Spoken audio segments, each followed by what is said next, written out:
여러분, 요즘 밤거리를 걸어보면 이상할 정도로 조용하다고 느끼신 적 있으신가요?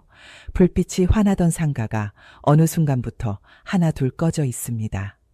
점심시간인데도 식당 문을 열고 들어가면 사람 대신 의자 소리만 들리는 곳이 많습니다. 그리고 그 자리에 있는 사장님 얼굴에는 웃음 대신 계산기가 먼저 떠오릅니다. 사실 우리는 외식업이 힘들다는 말을 오래 들어왔습니다. 그런데 이번에는 느낌이 다릅니다. 잠깐의 불황이 아니라 동네의 리듬 자체가 바뀐 것처럼 보이기 때문입니다. 누군가는 말합니다. 요즘은 다들 바빠서 밖에서 밥을 안 먹는 거야 라고요. 그런데 정말 그 정도의 이유만으로 거리가 이렇게까지 비어버릴 수 있을까요? 저는 오늘 그 질문을 아주 천천히 그러나 끝까지 파고들어 보려고 합니다. 왜냐하면 식당이 무너지는 이야기는 단지 장사 이야기만이 아니기 때문입니다. 그건 곧 우리의 일상, 우리의 소비, 우리의 관계, 그리고 우리의 미래가 바뀌는 이야기입니다. 먼저 가장 눈에 보이는 장면부터 떠올려 보겠습니다. 밤 9시, 예전엔 사람들이 몰리던 번화가였던 곳, 지금은 셔터가 내려가 있고 유리창에는 임대라는 글자가 붙어 있고 골목은 바람소리만 남습니다. 그런데 더 충격적인 건 점심시간 풍경입니다. 원래 점심은 외식업의 마지막 보루 같은 시간이었잖아요. 직장인들이 몰리고 대학생들이 몰리고 동네 주민들이 잠깐 숨 돌리던 시간. 그런데 그 시간마저 텅 비어 있는 테이블이 늘어나고 있습니다. 식당은 원래 사람이 모여야 숨을 쉽니다. 사람이 없으면 불을 켜는 이유도 재료를 손질하는 이유도 무너집니다. 경기도의 한 오래된 식당 이야기를 해보겠습니다. 이곳은 20년 넘게 같은 자리에서 장사를 했고 한때는 예약이 없으면 자리가 없던 곳이었습니다. 주인 아주머니는 예전 이야기를 할 때만 잠깐 눈빛이 살아납니다. 그런데 지금은 재료가 남습니다. 남는 정도가 아니라 뜯지도 못한 채로 쌓입니다. 손님이 언제 올지 몰라서 준비를 해도 불안하고 준비를 안 하면 더 불안하다고 합니다. 예전에는 12시 전에 다 나가던 메뉴가 지금은 하루 종일 5개도 안 나간다고 합니다. 여러분, 이 말이 그냥 푸념처럼 들리실 수도 있습니다. 하지만 비슷한 이야기가 전국에서 동시에 터져 나오고 있다는 게 문제입니다. 대학가도 예외가 아닙니다. 대학 앞 골목은 원래 외식업이 가장 먼저 살아나는 곳이었습니다. 젊은 사람들이 움직이면 그 동네는 자동으로 살아났으니까요. 그런데 요즘은 수업이 끝나도 학생들이 우르르 쏟아지지 않습니다.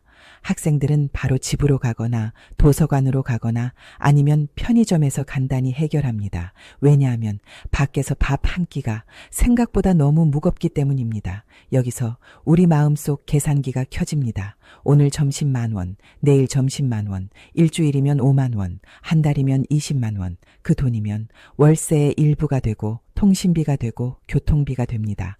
그래서 사람들은 외식을 줄입니다. 그런데 중요한 건 사람들이 외식을 줄이는 속도보다 식당이 적응하는 속도가 더 느리다는 겁니다. 이제부터가 핵심입니다. 사람이 사라진 거리의 이유는 단 하나가 아니라 여러 개가 동시에 겹쳤기 때문입니다. 마치 비가 오는 날 바람까지 불고 거기다 전기가 나가버린 것처럼요. 첫 번째는 돈의 문제입니다. 요즘 많이들 말하는 물가가 높고 이자가 높고 환율이 높은 시기. 물가가 오르면 같은 돈으로 살 수 있는 게 줄어듭니다. 이자가 오르면 대출이 있는 사람은 숨이 막힙니다. 환율이 오르면 수입 원재료가 오르고 결국 식재료 가격도 영향을 받습니다. 그런데 월급은 그 속도를 따라가지 못합니다. 물가는 엘리베이터처럼 올라가는데 월급은 계단을 천천히 오르는 느낌. 그러니 체감은 이렇게 됩니다. 내 월급이 줄어든 건 아닌데 내가 살 수 있는 삶이 줄어든 것 같다라는 느낌. 이 느낌이 쌓이면 사람들은 가장 먼저 외식을 줄입니다. 이건 나이도 직업도 크게 가리지 않습니다. 대학생은 도시락을 고민하고 직장인은 점심을 줄이고 가족은 주말 외식을 기념일로 미룹니다. 여러분, 잠깐만요. 제 채널을 보시는 분들 중 생각보다 많은 분들이 아직 구독 전이시더라고요. 구독과 좋아요는 정말 3초면 됩니다. 이런 변화의 흐름을 가장 쉽게, 가장 빠르게 계속 정리해서 전달해 드릴 테니 지금 버튼 한 번만 눌러주세요. 돈 문제만으로 이 모든 일이 설명될까요? 아닙니다. 두 번째 이유가 있습니다. 가족 구조가 바뀌었습니다. 요즘 가장 빠르게 늘어나는 가구 형태는 1인 가구입니다. 혼자 사는 사람이 더 이상 특별하지 않습니다. 그런데 많은 식당은 아직도 여러 명이 함께 오는 시대의 구조를 유지합니다. 2인분 이상 주문이 붙어 있고 테이블은 4명 기준이고 반찬은 여러 가지입니다. 혼자 들어가면 눈치가 보이고 양이 많고 가격도 부담됩니다. 그러니 혼자 사는 사람들은 식당 대신 다른 선택을 합니다. 집에서 간단히 먹거나 편의점에서 해결하거나 배달로 바꿉니다. 사람들이 식당을 덜 가게 됐다고 해서 사람들이 덜 먹는 건 아닙니다. 사람들은 여전히 먹습니다. 다만 먹는 장소가 바뀌었을 뿐입니다. 이게 외식업을 더 무섭게 만드는 이유입니다. 손님이 잠깐 줄었다면 경기만 좋아지면 돌아올 수 있습니다. 그런데 손님이 습관을 바꿔버리면 이야기가 달라집니다. 습관은 돌아오지 않습니다. 사람들이 식당 대신 가장 많이 선택하는 건 배달과 편의점, 그리고 간편식입니다. 예전에는 배달이라고 하면 치킨과 피자 정도였죠. 하지만 지금은 고급 한식부터 유명 맛집 메뉴까지 배달이 안 되는 게 거의 없습니다. 스마트폰 몇 번만 누르면 따뜻한 음식이 문 앞에 도착합니다.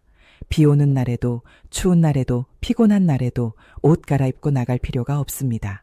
자리 기다릴 필요도 없습니다. 주차 스트레스도 없습니다. 그러니 머릿속 비교가 시작됩니다.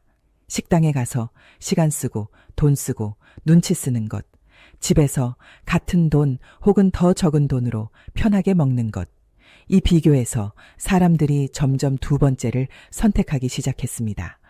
편의점과 마트의 간편식 수준도 완전히 달라졌습니다. 예전에는 대충 때우는 느낌이 강했다면 지금은 선택지가 너무 많습니다. 지역 맛집과 협업한 도시락, 유명 셰프 이름이 붙은 제품, 저칼로리 고단백 건강식까지 정말 다양합니다. 거기다 밀키트가 있습니다. 밀키트는 손질된 재료와 양념이 들어있어서 10분에서 15분이면 한 끼가 됩니다. 맛도 꽤 좋습니다. 가격은 외식의 절반 정도로 느껴집니다. 결국 사람들은 이렇게 결론을 내립니다. 집에서 먹어도 충분하다. 오히려 더 편하다. 이게 한번 자리 잡으면 식당은 단순히 손님을 잃는 게 아니라 손님의 기준을 잃습니다. 또 하나의 변화가 있습니다. 사람들의 시간 감각이 바뀌었습니다. 예전에는 밥을 먹으러 가는 시간이 하루의 휴식 같은 역할을 했습니다. 그런데 지금은 밥을 먹으러 가는 시간 자체가 부담이 되는 사람이 늘었습니다. 특히 직장인은 점심시간이 줄고 회식 문화가 줄고 재택근무가 늘었습니다. 재택근무는 편해 보이지만 주변 상권에는 치명적입니다. 사무실이 비면 점심 손님이 사라집니다. 그리고 그 손님은 다시 돌아오지 않는 경우가 많습니다. 왜냐하면 사람들은 집에서 먹는 루틴을 만들어버렸기 때문입니다. 그럼 식당은 가격을 내리면 되지 않느냐라고 생각하실 수 있습니다. 그런데 식당은 가격을 내릴 수 있는 구조가 아닙니다. 오히려 비용이 동시에 올라가고 있기 때문입니다. 식당 사장님들은 요즘 이렇게 말합니다. 매출은 줄었는데 나가는 돈은 더 늘었다. 임대료, 인건비, 재료비 이 세 가지가 동시에 오릅니다. 임대료는 잘 내려가지 않습니다. 상권이 죽어도 건물은 그 값이 떨어졌다고 인정하지 않는 경우가 많습니다. 인건비는 해마다 올라가고 사람을 구하기도 어렵습니다. 재료비는 더 무섭습니다. 날씨가 변하고 유통비가 오르고 환율이 흔들리면 바로 식재료 가격이 뜁니다. 그래서 음식값을 올릴 수밖에 없는데 음식값을 올리면 손님이 더 줄어듭니다. 이건 악순환입니다. 그래서 사장님들은 선택을 합니다. 재료를 줄이거나 메뉴를 줄이거나 직원을 줄이거나 영업시간을 줄입니다. 그런데 이 모든 선택은 결국 손님 경험을 약하게 만듭니다. 맛이 예전 같지 않다, 양이 줄었다, 서비스가 느리다 이 말이 나오기 시작하면 손님은 더 빨리 떠납니다. 가장 마음 아픈 부분은 사장님들이 게으르거나 준비가 없어서가 아니라는 점입니다. 그분들은 대부분 정말 열심히 합니다. 새벽에 시장 가고 밤 늦게 정리하고 주말도 없이 일합니다. 그런데도 남는 게 없습니다. 팔면 팔수록 마이너스인 날이 생깁니다. 여러분, 외식업의 위기를 얘기할 때 우리는 자꾸 눈앞의 가격만 봅니다. 그런데 그 밑바닥에는 더 근본적인 흐름이 있습니다. 밥을 먹을 사람이 줄어드는 흐름입니다. 이게 무서운 이유는 경기처럼 반등이 쉽지 않기 때문입니다. 한국은 지금 세계에서 가장 빠르게 늙어가는 나라 중 하나입니다.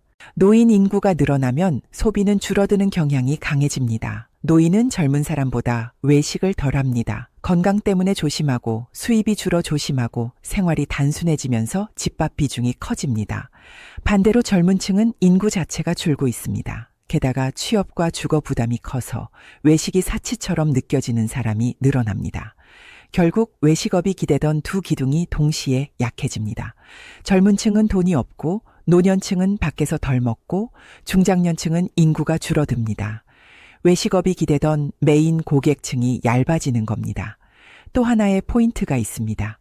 소비가 줄어드는 것보다 더 큰 문제는 소비가 분산된다는 점입니다. 예전에는 점심시간이면 다 같이 비슷한 곳으로 몰렸습니다. 그런데 지금은 소비가 조각납니다. 누군가는 집에서 먹고, 누군가는 배달을 시키고, 누군가는 편의점에서 먹고, 누군가는 정기 배송을 받고, 누군가는 음료로 끼니를 때웁니다. 한 동네 식당으로 몰리던 돈이 여러 조각으로 찢어져서 흩어지는 겁니다. 이러면 식당은 예전 같은 매출을 만들기 어렵습니다. 왜냐하면 상권의 밀도가 떨어지기 때문입니다. 상권은 사람이 모일 때 생깁니다. 사람이 흩어지면 상권은 얇아집니다. 얇아진 상권은 임대료와 비용을 견디기 더 어려워집니다. 그러니 빈 가게가 생기고 빈 가게가 생기면 거리 분위기가 죽고 거리 분위기가 죽으면 더 사람이 안 오고 이건 상권의 눈덩이입니다. 그렇다면 이 위기 속에서 살아남는 식당은 어떤 모습일까요?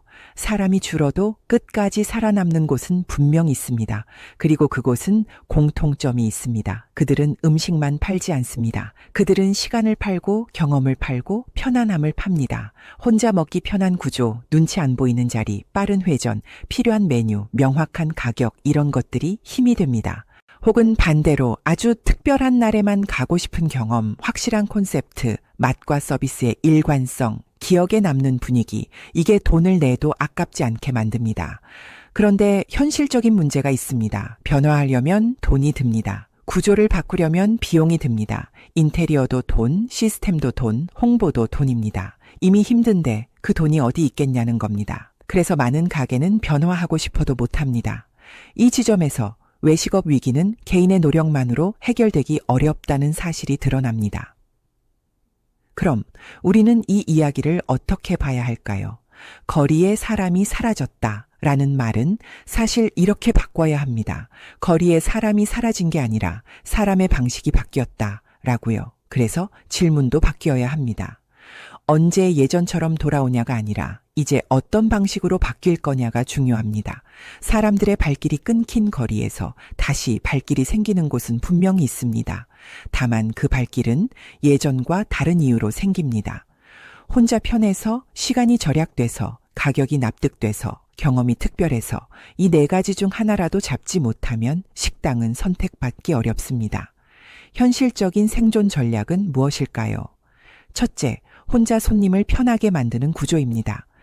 혼자 앉기 편한 좌석, 혼자 주문하기 편한 시스템, 혼자 먹어도 민망하지 않은 분위기, 이것이 시작입니다. 둘째, 메뉴를 줄이고 강점을 뾰족하게 만드는 겁니다. 모든 걸 파는 곳보다 딱 한 가지를 잘하는 곳을 손님은 기억합니다. 셋째, 배달과 포장을 적으로 보지 않는 겁니다. 배달이 식당의 두 번째 문이 될 수 있습니다. 포장을 잘 만들고 식어도 맛이 유지되는 메뉴를 연구하면 거리 손님이 줄어도 다른 방식의 손님을 받을 수 있습니다. 넷째, 경험형으로 가는 선택입니다. 맛만 좋은 것이 아니라 공간이 기억에 남고 서비스가 따뜻하고 스토리가 분명한 곳, 손님이 나가면서 누군가에게 말하고 싶은 곳, 그런 곳은 비싸도 갑니다. 다섯째, 비용 구조를 다시 보는 겁니다. 예전에는 자리 좋은 곳이 정답이었지만 지금은 온라인에서 발견되고 후기로 설득되는 흐름이 더 중요해졌습니다. 이 흐름을 타는 곳은 위치가 약간 불리해도 버팁니다.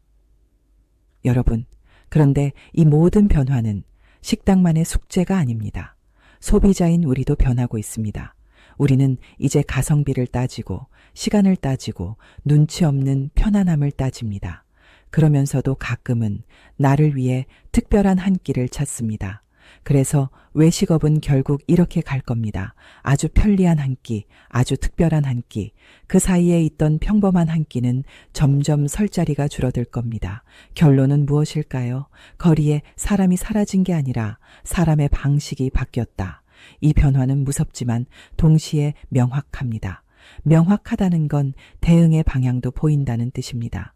식당은 시대의 리듬을 따라가야 하고 우리는 소비의 방향을 스스로 점검해야 합니다. 여러분은 어떠신가요? 요즘 외식이 줄어드셨나요? 아니면 외식은 줄었지만 꼭 가는 단골집은 남아 있으신가요? 댓글로 여러분의 동네 변화, 여러분의 체감, 여러분의 경험을 남겨주세요. 그 이야기들이 모이면 지금 이 변화가 단지 불안이 아니라 우리가 함께 읽어낼 수 있는 지도처럼 바뀔 수 있습니다.